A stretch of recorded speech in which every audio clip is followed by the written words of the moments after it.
So my door is catching at the top here a little bit, so I'm going to show you a quick little trick just to adjust it. So it's just catching, okay? So I need about 2 or 3 millimeters.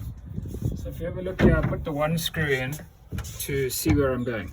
So now to bring bring it a little bit in, I'm going to, instead of drilling in the center of the hole putting the screw, I'm going to put it right at the side.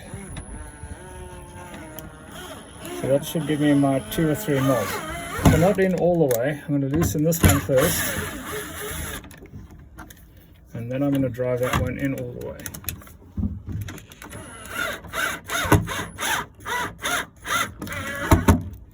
So that should give me my 2 or 3 mils difference. Let's have a look on the door. Let's have a look. There you go.